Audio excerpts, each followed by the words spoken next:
Bonjour à tous. Je voudrais remercier Alain Blum et Marc Zins pour l'invitation et puis dire qu'en tant qu'ancien interne de radio à Nancy, je suis vraiment honoré de participer à ce congrès pour présenter notre expérience quotidienne au CCN sur l'utilisation des algorithmes de reconstruction intelligents au scanner.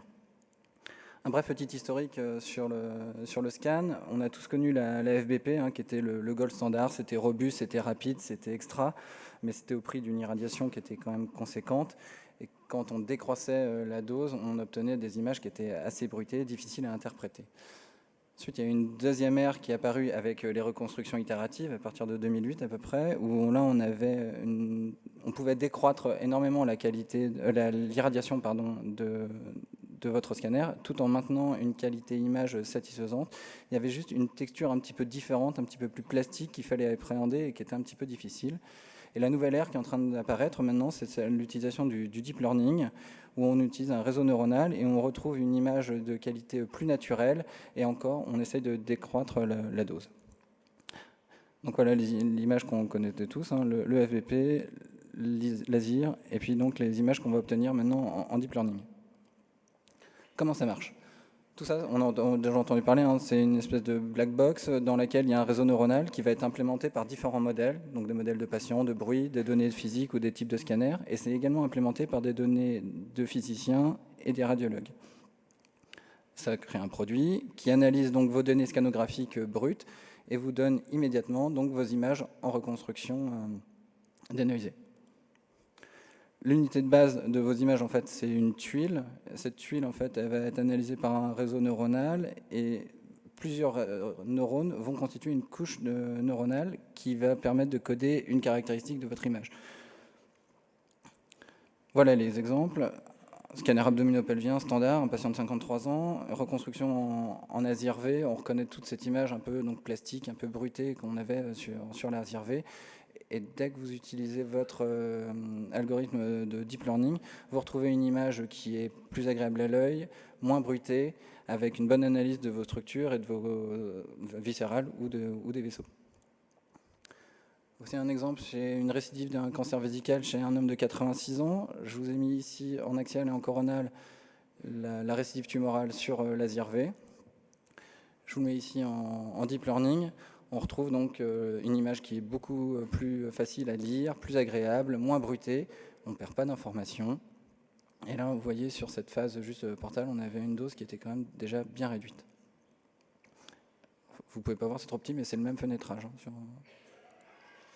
Un autre exemple, là, sur des métastases hépatiques d'un cancer du rein. Là, on était en ASIR-V, l'image caractéristique de l'ASIR, un petit peu plastique, un peu bruitée. Et donc là, en True Fidelity, vous retrouvez votre foie moins bruité, pas de perte d'analyse de votre rehaussement tumoral. Et là encore, avec une dose qui va être modérée. En fait, là, on parle de dénosing, des blurring, on lisse un peu l'image. Je ne peux pas vous cacher que j'ai une bonne partie de mes associés qui étaient vraiment inquiets en se disant « mais on va perdre de l'information, on est préjudiciable pour le patient ». Donc, premier exemple, une patiente de 64 ans qui vient pour des douleurs abdominales. Bon, le diagnostic est facile, sigmoïdite perforée bouchée. On voit l'infiltration, l'œdème, la prise de contraste sous-muqueuse en ASIR-V, l'image un peu bruitée. Et avec le deep learning, on retrouve la même sémiologie, la même infiltration, le même œdème. Donc, il n'y a pas de perte de chance pour le patient et on a un confort diagnostique qui est identique. Un autre exemple, un patient de 39 ans qui venait pour des suspicions de pancréatite, puisqu'on était à 4 jours d'épigastralgie, on avait une lipase à plus de 3 fois la normale. Le gastro-entérologue demandait le scan pour évaluer l'étendue de la pancréatite. Et vous retrouvez donc sur les IRV la petite infiltration péricé-corporéale pancréatique que vous retrouvez également sur le deep learning. Donc comme Denzel, on est rassuré, ça fonctionne. On peut utiliser ça également pour le parenchyme et l'étage sus diaphragmatique, avec là le suivi d'une UIP chez un patient de 84 ans. On a une analyse correcte de l'étage médiastinal et puis toute la fine sémiologique de l'atteinte parenchymateuse. Vous noterez qu'on avait un CTDI de 0,54 pour une DLP qui était de moins de 23. Une évolution effroyable d'un CHC, image en ASIR-V, un peu bruitée, difficile à appréhender, et là votre reconstruction en deep learning, et vous n'avez aucune perte d'information. La nécrose tumorale, vous la voyez. La couronne qui se rehausse tumorale active, vous la voyez. Décalcification, vous la voyez. Vous avez une bonne analyse de vos structures vasculaires. On était avec une dose qui est nettement décroissante. Et pour la petite histoire, ce dossier, c'était un vendredi soir, il était 20 h. Je préférais l'analyser sur cette image-là que sur celle-là. Donc chez nous, le deep learning, c'est disponible sur nos 2 scans. Sur le RevoCT, depuis avril 2017, on est à peu près à 9000 examens. C'est utilisé essentiellement pour le suivi oncologique. Et sur l'APEX, qui est dédié à l'imagerie cardiovasculaire et coronarienne, depuis septembre 2009, on est à peu près à 3000 examens. Les premiers retours qu'on a donc eus, c'était une amélioration du confort de l'analyse, des temps de reconstruction qui étaient bas, aucune modification de notre workflow, et puis vous allez voir une dose qui va nettement décroître. La première application qu'on va regarder, là, qui est un peu spécifique de chez nous, c'était le deep learning pour utiliser la haute résolution en coroscanner. Donc la haute résolution, en fait, ça permet de mieux détecter et de mieux caractériser les lésions. En fait, c'est dû à l'augmentation de la résolution temporelle et à une décroissance de l'artefact de blooming. La principale limite, c'est que chez les patients un petit peu corpulents, en fait, on avait beaucoup de bruit. Et la question qui était posée, c'était est-ce que grâce à ce deep learning, True Fidelity, on peut avoir plus de patients éligibles à la haute résolution? Donc on a procédé à une étude prospective, 50 patients, analyse du SNR, CNR et de la qualité d'image, en mettant des ROI dans l'aorte ascendante, dans le ventricule. Voilà les chiffres, hein. On passe pour l'aorte ascendante de 11 à 18, de 9 à 20 pour le CNR, et dans le ventricule gauche de 9 à 18 et de quasiment 14 à 22. On augmente également la qualité d'image, ce qui nous a permis d'augmenter le pool de patients éligibles à la haute résolution, parce qu'avant on se limitait à un BMI de 25, et là on s'autorise maintenant des patients jusqu'à un BMI de 33. Quelques petits exemples. Donc, un premier patient qui présentait une douleur thoracique avait des facteurs de risque cardiovasculaire. Voilà la reconstruction en VR, un curviligne, un lumen. On a une bonne analyse du réseau coronarien, puis on voit des sténoses modérées, pluriétagées, et on avait un score calcique qui était quand même déjà de belles factures. Le dossier d'après, on a un score calcique très élevé, à plus de 5000, chez un patient qui présentait une douleur thoracique. On voit une volumineuse plaque calcique dans la portion proximale de l'IVA, et juste en sa portion distale, la sténose significative. Et donc, on n'est pas gêné par les artefacts calciques pour l'analyse du segment proximal de l'IVA. Un autre cas, c'est un patient qui avait un antécédent d'angioplastie, qui a eu un test d'ischémie qui était positif. Donc, on note bien, c'est un patient qui a un BMI à 32. Et donc voilà la qualité d'image qu'on obtient, donc une CX qui est complètement analysable, et la portion stentée de l'IVA, où on ne retrouve pas de sténose intrastent. Donc on a rassuré toute l'équipe et le patient. Le deep learning, ça peut être également utilisé pour les patients qui ont un rythme cardiaque élevé. Là, on était avec un rythme cardiaque de 80 par minute. On a une bonne analyse du réseau coronarien, de la plaque. On n'est pas gêné, pas d'artefact. Et ça n'empêche pas non plus une analyse sémiologique fine de la plaque pour pouvoir grader le risque coronarien de votre patient, si elle est juste calcique, mixte ou lipidique pure. On quitte le côté cardio pour aller en body, avec des études sur patients et sur fantômes. La première qu'on avait menée, c'était pour évaluer la dose et la qualité d'image. On a pris 20 patients qui avaient un suivi oncologique chez nous sur le RevoCT sans le deep learning, et ces 20 patients qui ont eu le scanner avec le deep learning. Alors il n'y en a que 20 parce que c'est les 20 seuls qui n'avaient pas eu d'imagerie spectrale. Et donc voilà les résultats qu'on obtenait. En fait, on avait une nette augmentation de la qualité de l'image, du SNR et du CNR, et surtout on décroissait la dose de carrément 43%. Donc voilà le premier exemple. Donc un suivi oncologique standard. Son scanner précédent en ASIRV et le nouveau en Deep Learning True Fidelity. Vous voyez qu'on avait une augmentation du SNR, où on passe de 5,2 à 9,4. Et on a obtenu une diminution de la dose de près de 40%. Un autre cas, scanner antérieur en ASIRV, True Fidelity. C'était sur un scanner thoraco-abdominopelvien. On a un gain du SNR et du CNR et une dose qui était réduite de près de 38%. Et ce dernier scanner thoraco-abdominopelvien, où on passe d'un SNR de 6 à un SNR de 11, un CNR inférieur à 1 à quasiment 2, avec une décroissance de la dose de près de 60%. Et l'autre étude qu'on a faite, c'était une étude sur des scanners hépatiques multiphasiques, une étude prospective sur 66 patients, avec là encore analyse du SNR, CNR, qualité image Et parallèlement, on a mené une étude sur fantômes pour déterminer un petit peu la texture de l'image. Donc voilà les 3 types de fantômes qu'on utilisait, de taille petit gabarit, normal et patient plus corpulent. Et donc, en fait, on va comprendre cette question, c'est pourquoi est-ce que la texture, c'est important. Là, sur ces 2 images, vous avez le même signal du bruit. On voit bien qu'il y en a, déjà, visuellement, elles sont différentes.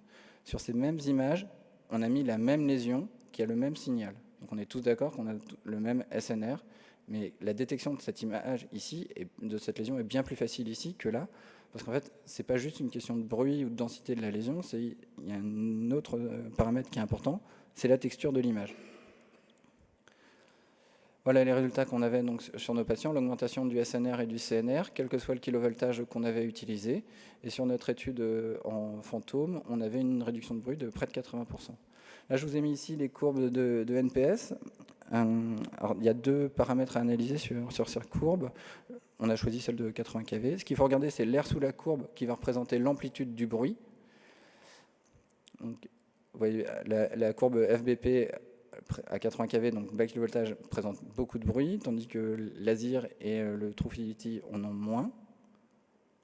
Et l'autre paramètre, c'est qu'il faut regarder l'abscisse de l'acmé du point, et il faut se rapprocher le plus près possible du gold standard, donc de la FBP. Et là, vous voyez que l'ASIR se déplace plus vers la gauche, ce qui donne cette image un peu plus lisse, plus plastique, et un petit peu qu'on avait du mal à appréhender. Et le Deep Learning et le True Fidelity se rapprochent plus de la FBP.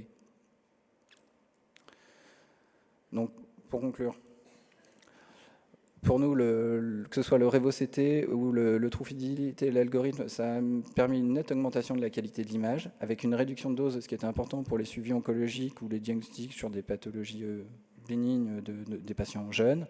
En cardiovasculaire, ça avait une nette augmentation de l'utilisation de la haute résolution, et donc là encore une nette amélioration de confort de soins pour notre patient, avec, comme on vous l'a dit, une amélioration du confort visuel, pas de modification du temps de reconstruction, un workflow qui n'a pas changé, des doses qui étaient identiques, et donc c'est quelque chose qui est robuste et qui est éligible sur des vacations au quotidien pour nous.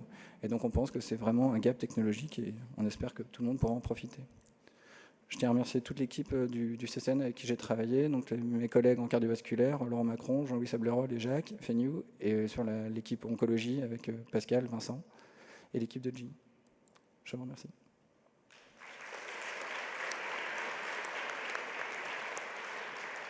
Merci beaucoup François pour cette présentation.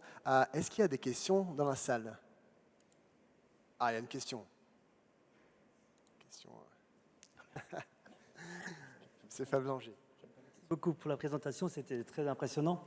La question que j'ai, est-ce que quelquefois vos algorithmes ne marchent pas? Est-ce que vous avez des cas où tous ces outils sont complètement faux, quoi? Est-ce que vous avez eu des cas comme ça?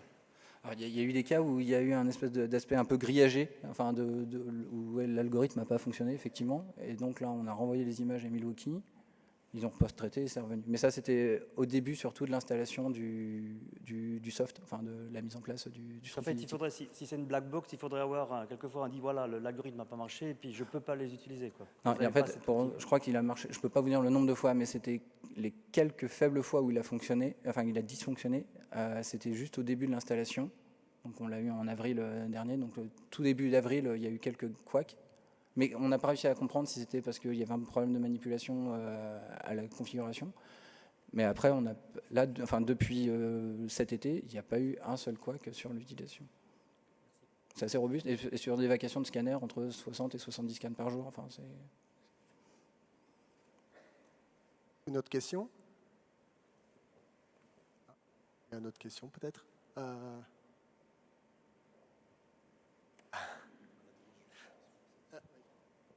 Une question en attendant qu'elle prenne le micro. En termes de temps de reconstruction, est-ce que c'est équivalent en fait à ZIRV? Clairement, c'est aussi rapide que la ZIRV. Enfin, le patient sort de la table, on commence déjà à voir les premières images qui arrivent. Est-ce qu'il y a différents niveaux? Oui, on peut lisser l'image. En fait, lisser, il y a des filtres bas, moyens et élevés pour la caractérisation de l'image. Donc là, c'était un peu une espèce de confort dans le groupe où on s'est mis un peu tous d'accord en disant que le high semblait plus agréable à l'œil et permettait de donner la meilleure information. Mais c'est disponible également donc en médium et en bas. Oui, bonjour, merci beaucoup. Je voulais savoir si vous vous en étiez servi, ça y est, pour baisser les doses de produits de contraste. Non, pas encore. Ça, c'est ce qu'on va faire après. C'est la suite. Ok, merci beaucoup.